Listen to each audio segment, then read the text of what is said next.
Galvanometer की problem है when a galvanometer having 30 division scale. एक गैल्वेनोमीटर में क्या स्केल लगा हुआ है और उसमें कितने डिवीजन है? 30 डिवीजन है एंड उसकी रेजिस्टेंस कितनी है? 100 ओम की रेजिस्टेंस है। Is connected in series to a battery of EMF 3 volt through a resistance of 200 ohm. तो आपके पास ये एक गैल्वेनोमीटर है जिसकी खुद की रेजिस्टेंस 100 ओम है और जो कि कनेक्टेड है एक बैटरी के साथ, और इस बैटरी की रेजिस्टेंस 200 ओम है और ये 3 वोल्ट की बैटरी है। क्योंकि ये सीरीज में है तो टोटल रेजिस्टेंस की वैल्यू 100 और 200 मिला के कितनी है? 300। तो यहाँ पे करंट कितना होगा? इसमें कितना करंट जो भी करंट जाएगा वो गैल्वेनोमीटर मेजर कर पाएगा, तभी सीरीज में लगा रखा है। तो उस करंट का नाम क्या होगा? IG। तो करंट ऑफ गैल्वेनोमीटर क्या होगा? 3 divided by 100 plus 200, total EMF by total resistance, total current. तो ये जो करंट है वो किसका है? वो गैल्वेनोमीटर का करंट है IG। तो सबसे पहले मैंने क्या निकाल लिया? IG। मुझे क्या निकालना है? Figure of merit. याद है फिगर ऑफ मेरिट किसका रेसिप्रोकल है? Current sensitivity. करंट सेंसिटिविटी होती थी अल्फा बाय IG और फिगर ऑफ मेरिट है IG by alpha. Cross multiply करके IG और अल्फा की जो रेशियो है, IG हमने निकाल लिया 10 की पावर 4 और अल्फा का मतलब डिविजन्स। अल्फा का मतलब ऐसे एंगल होता है, या एंगल कर लो या नंबर ऑफ डिविजन्स कर लो, बात एक है। तो नंबर ऑफ डिविजन कितनी है? 30। तो इसे डिवाइड करोगे तो ये आपके पास वैल्यू आएगी, इसे बोलते हैं फिगर ऑफ मेरिट। तो फॉर्मूला याद होना चाहिए फिगर ऑफ मेरिट का।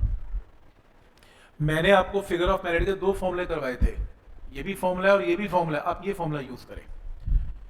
जैसे क्वेश्चन है, multi range voltmeter can be constructed by using galvanometer as shown. We want to construct a voltmeter जो क्या मेजर करता है? 2 volt, 20 volt, 200 volt using galvanometer जिसकी रेजिस्टेंस 10 ओम है और करंट वो कह रहे हैं 1 मिली एम्पियर है। R1 R2 R3 निकालिए। मल्टी वोल्ट क्या होता है? ऐसा होता है।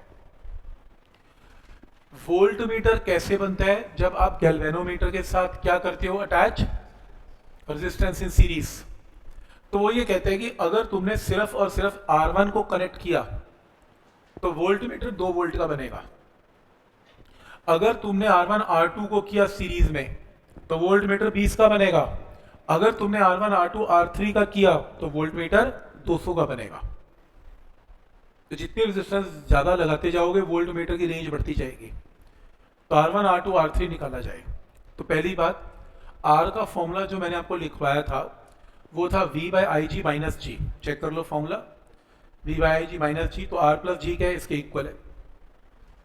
क्वेश्चन में गैल्वेनोमीटर की रेजिस्टेंस पता है, करंट आपको 1 मिली एम्पियर गैल्वेनोमीटर का पता है।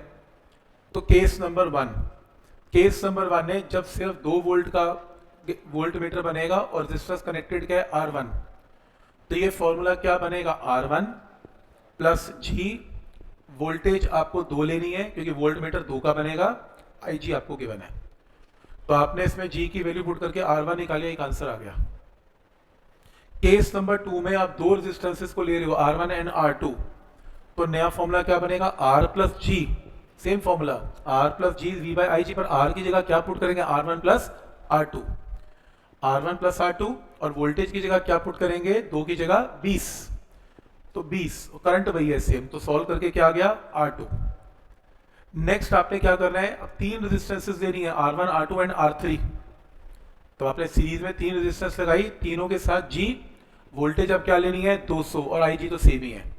R1 R2 आपने ऊपर से निकाल लिया, सॉल्व करके क्या आ गया? R3। सॉल्व करके वैल्यू आ गई, R3 की वैल्यू आ गई। क्या ये पॉइंट यहां तक क्लियर है कि कैसे इस volt meter multi range volt meter को सॉल्व किया?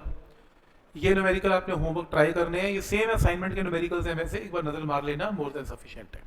किए हुए वैसे हमने ये। नेक्स्ट